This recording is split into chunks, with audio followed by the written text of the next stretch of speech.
Praise the lord. ದೇವರ ನಾಮಕ್ಕೆ ಸ್ತೋತ್ರ ಉಂಟಾಗಲಿ. ಪ್ರೀತಿಯ ದೇವರ ಮಕ್ಕಳೇ, ಯೇಸು ಕ್ರಿಸ್ತನ ನಾಮದಲ್ಲಿ ನಿಮ್ಮೆಲ್ಲರನ್ನು ವಂದಿಸುತ್ತೇನೆ. ನಾವು ಈ ದಿನ ಧ್ಯಾನ ಮಾಡಿಕೊಳ್ಳುವ ಸ್ತ್ರೀಯು 2 ಅರಸುಗಳಲ್ಲಿ 5ನೇ ಅಧ್ಯಾಯದಲ್ಲಿ ಬರುವ ಒಂದು ಚಿಕ್ಕ ಹುಡುಗಿಯ ಕುರಿತು. ಈ ಅಧ್ಯಾಯದಲ್ಲಿ ಈ ಹುಡುಗಿಯ ಹೆಸರು ಇಲ್ಲ, ಬರೀ ಹುಡುಗಿ ಅಂತ ಮಾತ್ರವೇ ನೋಡಬಹುದು. ಆದರೆ ಈ ಚಿಕ್ಕ ಹುಡುಗಿಯಿಂದ ಕಲಿಯಬೇಕಾಗಿರುವ ಅಂಶಗಳು ತುಂಬ ಇದೆ. ನಮ್ಮೆಲ್ಲರಿಗೂ ಕೂಡ ಈ ಹುಡುಗಿ ಮಾದರಿಯಾಗಿದ್ದಾಳೆ.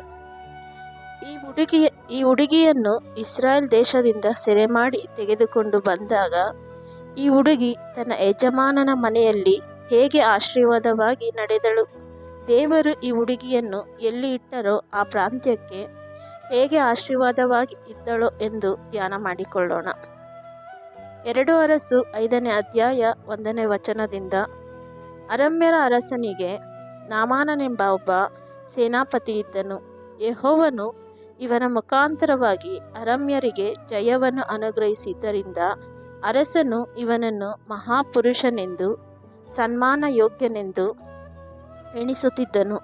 ಆದರೆ ಪರಾಕ್ರಮಶಾಲಿಯಾದ ಇವನು ಕುಷ್ಠರೋಗಿಯಾಗಿದ್ದನು. ಇಲ್ಲಿ ಒಂದು ವ್ಯಕ್ತಿಯನ್ನು ನೋಡುತ್ತಿದ್ದೇವೆ. ಈತನು ಅರಾಮ್ಯರ ಅರಸನಿಗೆ ಸೇನಾಪತಿಯಾಗಿದ್ದನು. ಈತನ ಹೆಸರು ನಾಮಾನನು.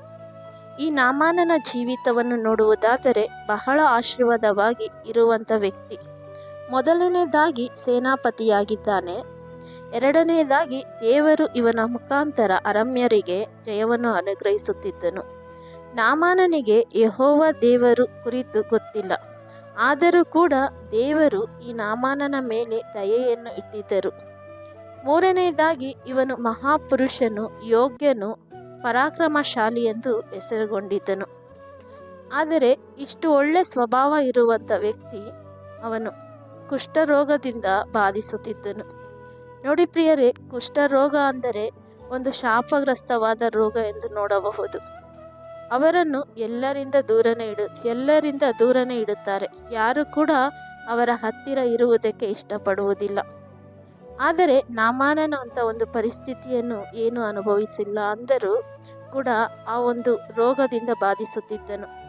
2ನೇ ವಚನದಲ್ಲಿ ಅರಾಮ್ಯರು ಒಂದು ಸಾರಿ ಸುಲಿಗೆ ಮಾಡುವುದಕ್ಕೋಸ್ಕರ ಇಸ್ರಾಯೇಲರ ಪ್ರಾಂತ್ಯಕ್ಕೆ ಹೋಗಿ ಬರುವಾಗ ಅಲ್ಲಿನ ಒಬ್ಬ ಹುಡುಗಿಯನ್ನು ಹಿಡಿದುಕೊಂಡು ಬಂದರು. ಆಕೆಯು ನಾಮಾನನ ಹೆಂಡತಿಗೆ ದಾಸಿಯಾಗಿದ್ದಳು.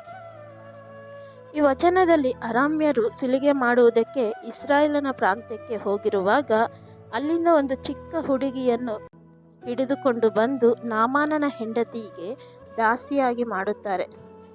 ಆದರೆ ಈ ಹುಡುಗಿ, ನನ್ನ ಕರೆದುಕೊಂಡು ಬಂದಿದ್ದಾರೆ, ನನ್ನವರನ್ನೆಲ್ಲ ಬಿಟ್ಟು ಬಂದೆ, ಇವರಿಗೆ ಏನಾದರೂ ಆಗಲಿ, ನನಗೇನು ಎಂದು ಯೋಚಿಸಿಲ್ಲ. ಧೈರ್ಯವಾಗಿ ನಾಮಾನನ ಹೆಂಡತಿಯ ಹತ್ತಿರ ಮಾತನಾಡಿದಳು. ಯಾವ ದ್ವೇಷನೂ ಸಾಧಿಸದೆ, ಕೋಪನ ಇಟ್ಟುಕೊಳ್ಳದೆ ನಾಮಾನನ ಕುರಿತು ಯೋಚಿಸಿದಳು. ನಾಮಾನನಿಗೆ ಇದ್ದ ರೋಗವನ್ನು ಗಮನಿಸಿ ನಾಮಾನನ ಹೆಂಡತಿಯ ಹತ್ತಿರ, ನಮ್ಮ ದಣಿಯು ಸಮಾರ್ಯದಲ್ಲಿರುವ ಪ್ರವಾದಿಯ ಹತ್ತಿರ ಇರುತ್ತಿದ್ದರೆ ಎಷ್ಟೋ ಒಳ್ಳೆಯದಾಗುತ್ತಿತ್ತು, ಅವನು ಇವನನ್ನು ಕುಷ್ಠರೋಗದಿಂದ ವಾಸಿ ಮಾಡುತ್ತಿದ್ದನು ಎಂದು ಹೇಳಿದಳು. ಈ ಹುಡುಗಿ ನಾಮಾನನ ಹೆಂಡತಿಗೆ ದಾಸಿಯಾಗಿದ್ದಾಳೆ. ನನ್ನ ದಣಿಯು ರೋಗದಲ್ಲಿದ್ದಾನೆ, ನನಗೆ ಯಾಕೆ ಏನಾದರೂ ಆಗಲಿ ಬಿಡು ಎಂದು ಸುಮ್ಮನೆ ಇರಲಿಲ್ಲ. ಸಮಾರ್ಯದಲ್ಲಿ ಪ್ರವಾದಿಯ ಹತ್ತಿರ ಇದ್ದಿದ್ದರೆ ಎಷ್ಟೋ ಒಳ್ಳೆಯದು ಎಂದು ಹೇಳಿದಳು. ಆ ಹುಡುಗಿ ನಾಮಾನನ ಕುರಿತು ಯೋಚಿಸುವ ಅವಶ್ಯಕತೆಯೇ ಇರಲಿಲ್ಲ. ಆದರೂ ಕೂಡ ನನ್ನ ದಣಿ ಈ ಒಂದು ರೋಗದಲ್ಲಿದ್ದಾನೆ, ಹೇಗಾದರೂ ಬಿಡುಗಡೆ ಹೊಂದಬೇಕು ಎಂದು ಆಸೆಪಟ್ಟಳು. ಸೆರೆ ಹಿಡಿದು ತೆಗೆದುಕೊಂಡು ಬಂದ ಹುಡುಗಿ ಇವಳು. ಆದರೂ ನನ್ನ ದಣಿ ಗುಣ ಆಗಬೇಕು ಎಂದು ಬಯಸಿದಳು. ಎಷ್ಟು ಒಳ್ಳೆ ಗುಣ ನೋಡಿರಿ ಪ್ರಿಯರೇ. ಆಮೇಲೆ ನಾವು ಈ ರೀತಿ ಇದೀವ, ಯಾರಾದರೂ ಏನಾದರೂ ಮಾಡಿಬಿಟ್ಟರೆ ಅವರ ಮೇಲೆ ದ್ವೇಷವನ್ನು ಸಾಧಿಸುತ್ತೇವೆ. ಆದರೆ ಈ ಹುಡುಗಿಯ ಒಳ್ಳೆಯ ಗುಣವನ್ನು ನೋಡಿರಿ, ತನ್ನ ದಣಿಗೆ ಒಳ್ಳೆಯದು ಆಗಬೇಕು ಅಂದುಕೊಂಡಳು. ಹಲ್ಲೆಲೂಯಾ. ನಾಮಾನನ ಹೆಂಡತಿಗೆ ಆ ಹುಡುಗಿ ಹೇಳಿದಾಗ ನಾಮಾನನ ಹೆಂಡತಿ ಆ ಹುಡುಗಿಯ ಮಾತನ್ನು ತಿರಸ್ಕರಿಸಲಿಲ್ಲ.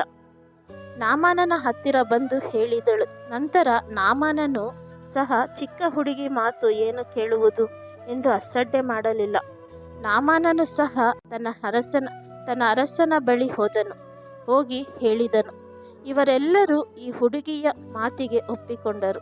ಈ ಹುಡುಗಿಯ ಮಾತಿಗೆ ಗಮನ ಕೊಟ್ಟರು. ಅಂದರೆ ಆ ಹುಡುಗಿ ಎಷ್ಟು ನಂಬಿಕೆಸ್ತಿಕೆಯಿಂದ ಇದ್ದಾಳೋ ಎಂದು ನೋಡಬಹುದು. ನಂಬಿಕೆಯನ್ನು ತನ್ನ ಯಜಮಾನನ ಬಳಿ ಸಂಪಾದಿಸಿಕೊಂಡಿದ್ದಳು ಎಂದು ಗಮನಿಸಬಹುದು. ಹಾಗೆ 7ನೇ ವಚನದಲ್ಲಿ ನಾವು ನೋಡೋದಾದರೆ, ನಾಮಾನನ ಅರಸನು ಕೂಡ ಇಸ್ರಾಯೇಲರ ಅರಸನಿಗೆ ಪತ್ರವನ್ನು ಕಳಿಸಿಕೊಡುತ್ತಾನೆ. ಆಗ ಇಸ್ರಾಯೇಲರ ಅರಸನು ಪತ್ರವನ್ನು ಓದಿದ ಕೂಡಲೇ ಬಟ್ಟೆಗಳನ್ನು ಹರಿದುಕೊಂಡು ಅವನು ಕಳುಹಿಸಿದ ಮನುಷ್ಯನನ್ನು ಕುಷ್ಠರೋಗದಿಂದ ವಾಸಿ ಮಾಡಬೇಕಂತೆ. ನಾನೇನು ದೇವರ, ಇದೇನು ಈ ಥರ ಅಪ್ಪಣೆಯನ್ನು ಕಳಿಸಿದ್ದಾನೆ? ಅರಾಮ್ಯರ ಅರಸನು ನನ್ನೊಡನೆ ಜಗಳವಾಡುವುದಕ್ಕೆ ಈ ಥರ ಮಾಡಿದ್ದಾನೆ ಎಂದು ಅಂದುಕೊಂಡನು. ಆಗ ಎಲಿಷನಿಗೆ ಇಸ್ರಾಯೇಲರ ರಾಜನು ನಡೆದುಕೊಂಡ ರೀತಿ ಗೊತ್ತಾದಾಗ ಎಲಿಷನು ಇಸ್ರಾಯೇಲರ ಅರಸನಿಗೆ, ನೀನು ಬಟ್ಟೆಗಳನ್ನು ಹರಿದುಕೊಂಡಿದ್ದು ಯಾಕೆ? ಆ ಮನುಷ್ಯನನ್ನು ನನ್ನ ಬಳಿ ಕಳುಹಿಸು, ಇಸ್ರಾಯೇಲರಲ್ಲಿ ಒಬ್ಬ ಪ್ರವಾದಿ ಇದ್ದಾನೆ ಎಂದು ಅವನಿಗೆ ಗೊತ್ತಾಗಲಿ ಎಂದು ಹೇಳಿ ಕಳಿಸಿದನು. ನಂತರ ನಾಮಾನನು ಎಲಿಷನ ಬಳಿಗೆ ಬಂದಾಗ ಎಲಿಷನು ನಾಮಾನನಿಗೆ, ನೀನು ಹೋಗಿ ಯೋರ್ದಾನ್ ಹೊಳೆಯಲ್ಲಿ 7 ಸಾರಿ ಸ್ನಾನ ಮಾಡು, ಆಗ ನಿನ್ನ ರೋಗ ಬಿಟ್ಟು ಹೋಗುತ್ತೆ ಎಂದು ಹೇಳಿದನು. ಆದರೆ ನಾಮಾನನು ಎಲಿಷನ ಮಾತನ್ನು ಕೇಳಿ ಕೋಪಗೊಂಡು ಅವನು ಹೊರಗೆ ಬಂದು ನನ್ನ ಮೇಲೆ ಕೈಗಳನ್ನಿಟ್ಟು ತನ್ನ ದೇವರಾದ ಯೆಹೋವನನ್ನು ಬೇಡಿಕೊಂಡು ನನ್ನ ರೋಗವನ್ನು ವಾಸಿ ಮಾಡುತ್ತಾನೆ ಅಂದುಕೊಂಡರೆ, ಯೋರ್ದಾನ್ ಹೊಳೆಯಲ್ಲಿ ಸ್ನಾನ ಮಾಡು ಅನ್ನುತ್ತಾನಲ್ಲ. ಸ್ನಾನದಿಂದ ವಾಸಿಯಾಗೋ ಹಾಗಿದ್ದರೆ ನಾನು ಅಲ್ಲೇ ಇರುವ ಹೊಳೆಗಳಲ್ಲೇ ಮಾಡುತ್ತಿದ್ದೇನಲ್ಲ. ಇಷ್ಟು ದೂರ ಬರುವ ಅವಶ್ಯಕತೆ ಇಲ್ಲ ಎಂದು ಬಹಳ ಕೋಪದಿಂದ ಹೊರಟು ಹೋದನು.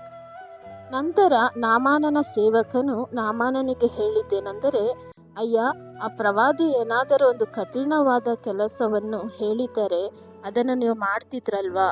ಮಾಡದೇ ಇರುತ್ತಿದ್ರಾ?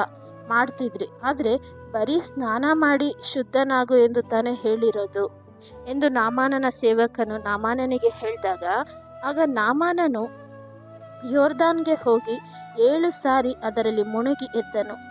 ಕೂಡಲೇ ಎಲಿಷನು ಹೇಳಿದಂತೆ ನಾಮಾನನ ಕುಷ್ಠರೋಗವು ಬಿಟ್ಟು ಹೋಯಿತು. ಹಲ್ಲೆಲೂಯಾ. ದೇವರ ಅದ್ಭುತವು ನಮಗೆ ಆಗಬೇಕು ಅಂದರೆ ಕೆಲವೊಂದು ಸಾರಿ ನಮ್ಮ ಕೋಪ, ನಮ್ಮ ಅವಿಧೇಯತ್ವ, ನಮ್ಮ ಹೆಮ್ಮೆಯೇ ನಮಗೆ ಅಡ್ಡಿಯಾಗುತ್ತದೆ. ನಾಮಾನನು ಎಲಿಷನು ಹೇಳಿದ ಕೂಡಲೇ ಕೋಪಗೊಂಡನು, ಹಿಂತಿರುಗಿ ಹೋದನು. ಆದರೂ ನಾಮಾನನು ತನ್ನ ಸೇವಕನ ಮಾತನ್ನು ಕೇಳಿ ತಿರುಗಿ ಬಂದು ಸೌಖ್ಯವನ್ನು ಹೊಂದಿಕೊಂಡನು. ನಂತರ ನಾಮಾನನು ತನ್ನ ಪರಿವಾರದವರೊಡನೆ ಎಲಿಷನ ಹತ್ತಿರ ಬಂದು ಅವನ ಮುಂದೆ ನಿಂತು, ಇಸ್ರಾಯೇಲರ ದೇಶದಲ್ಲಿರುವ ದೇವರ ಹೊರತಾಗಿ ಲೋಕದಲ್ಲಿ ಬೇರೆ ದೇವರು ಇರುವುದೇ ಇಲ್ಲವೆಂಬುದು ಈಗ ನನಗೆ ಗೊತ್ತಾಯಿತು ಎಂದು ಹೇಳಿದನು. ನಾಮಾನನು ಇಸ್ರಾಯೇಲರ ದೇವರನ್ನು ಘನಪಡಿಸಿದನು. ಅವನ ಆತ್ಮಿಕ ಕಣ್ಣುಗಳು ತೆರೆಯಲ್ಪಟ್ಟವು. ನಿಜವಾದ ದೇವರನ್ನು ಘನಪಡಿಸಿದನು, ತಿಳಿದುಕೊಂಡನು. ನಾಮಾನನು ದೇವರನ್ನು ಘನಪಡಿಸಲು ಕಾರಣ ಯಾರು ಎಂದು ನೋಡಿದರೆ, ಅವನ ರೋಗ ಬಿಡುಗಡೆ ಆಗಲು ಕಾರಣ ಯಾರಾದರೂ ಎಂದು ಯೋಚಿಸಿದರೆ ಆ ಚಿಕ್ಕ ಹುಡುಗಿ ಹೇಳಿದ ಮಾತುಗಳು. ಒಂದು ಚಿಕ್ಕ ಹುಡುಗಿಯನ್ನು ದೇವರು ಉಪಯೋಗ ಮಾಡಿದರು. ಸುವಾರ್ತೆಯನ್ನು ಸಾರುವಂತೆ ಆ ಹುಡುಗಿಗೆ ಪ್ರೇರೇಪಣೆಯನ್ನು ದೇವರು ಕೊಟ್ಟರು. ಈ ದಿನದಲ್ಲಿ ಅನೇಕ ಯೌವನಸ್ಥರು, ಚಿಕ್ಕ ಮಕ್ಕಳು ಇದ್ದೀರಾ. ನಿಮ್ಮನ್ನು ಯಾವ ಸ್ಥಳದಲ್ಲಿ, ಯಾವ ಪ್ರಾಂತ್ಯದಲ್ಲಿ ದೇವರು ಇಟ್ಟಿದ್ದಾರೋ ಅದೇ ಪ್ರಾಂತ್ಯದಲ್ಲಿ ಸುವಾರ್ತೆಯನ್ನು ಸಾರಿರಿ. ನನಗೆ ಯಾಕೆ ಬೇಕು ಎಂದು ಅಂದುಕೊಳ್ಳಬೇಡಿರಿ. ಒಂದು ವೇಳೆ ನಿಮ್ಮ ಕಣ್ಣ ಮುಂದೆಯೇ ಜನರು ರೋಗದಲ್ಲಿರಬಹುದು, ಕಣ್ಣೀರಿನಲ್ಲಿರಬಹುದು, ಪಾಪದಲ್ಲಿರಬಹುದು, ಕಷ್ಟಗಳಲ್ಲಿರಬಹುದು. ನೀನು ಅವರಿಗೆ ದೇವರ ಕುರಿತಾದ ಸುವಾರ್ತೆಯನ್ನು ಸಾರಿದರೆ ನಿನ್ನ ಮುಖಾಂತರ ಒಂದು ಕುಟುಂಬ ರಕ್ಷಣೆ ಮಾರ್ಗದಲ್ಲಿ ಬರುತ್ತಾರೆ. ಹೇಗೆ ಆ ಚಿಕ್ಕ ಹುಡುಗಿಯಿಂದ ನಾಮಾನನು ದೇವರನ್ನು ಘನಪಡಿಸಿದನೋ ಹಾಗೆ ನಿನ್ನ ಮುಖಾಂತರ ಅನೇಕ ಜನರು ದೇವರನ್ನು ತಿಳಿದುಕೊಳ್ಳುತ್ತಾರೆ. ಆಮೇಲೆ ದೇವರು ನಿಮ್ಮನ್ನು ಆಶೀರ್ವದಿಸಲಿ. ನಾವು ಪ್ರಾರ್ಥಿಸಿಕೊಳ್ಳೋಣ. ಕರ್ತನೇ, ನಿಮಗೆ ಸ್ತೋತ್ರ ಮಾಡ್ತೇವೆ ಸ್ವಾಮಿ. ಈ ಒಂದೊಳ್ಳೆ ಸಮಯಕ್ಕಾಗಿ ಸ್ತೋತ್ರ. ದೇವರೇ, ಚಿಕ್ಕ ಹುಡುಗಿಯ ಕುರಿತು ನಾವು ಧ್ಯಾನ ಮಾಡಿಕೊಂಡೆವು ಸ್ವಾಮಿ. ಅಪ್ಪ, ನಾಮಾನನಿಗಿದ್ದಂಥ ರೋಗನ ನೋಡಿ ಅಪ್ಪ, ಆ ಚಿಕ್ಕ ಹುಡುಗಿ ಅವನಿಗೆ ಒಳ್ಳೇದಾಗಬೇಕು ಅಂತ ಬಯಸಿದ್ಲು ಕರ್ತನೆ. ಆ ಒಳ್ಳೆ ಸ್ವಭಾವಕ್ಕಾಗಿ ನಿಮಗೆ ಸ್ತೋತ್ರ ಮಾಡ್ತೇವೆ ರಾಜ. ಆ ಚಿಕ್ಕ ಹುಡುಗಿಯನ್ನು ಇಟ್ಟು ಕರ್ತನೆ, ನಾಮಾನನ ಒಂದು ಪರಿವಾರದಲ್ಲಿ ಸುವಾರ್ತೆನ ಸಾರುವಂತೆ ನೀವು ಸಹಾಯ ಮಾಡಿದ್ರಿ. ಅದೇ ರೀತಿ ಕರ್ತನೆ, ನಾವಿರುವಂಥ ಈ ಪ್ರಾಂತ್ಯಗಳಲ್ಲಿ ಕರ್ತನೆ, ನಾವು ಯಾವ ಸ್ಥಳಗಳಲ್ಲಿದ್ದೇವೋ ಆ ಪ್ರಾಂತ್ಯದ ಕುರಿತು ಗಮನವನ್ನು ಕೊಡಬೇಕು ರಾಜ. ಅನೇಕ ಜನರಿಗೆ ಸುವಾರ್ತೆ ಸಾರುವಂತೆ ನಮ್ಮನ್ನು ಉಪಯೋಗ ಮಾಡಿರಿ. ಒಳ್ಳೆ ಸ್ವಭಾವಗಳಿಂದ ನಮ್ಮನ್ನು ತುಂಬಿಸ್ರಿ ರಾಜ. ಯೇಸುವಿನ ನಾಮದಲ್ಲಿ ಕರ್ತನೆ.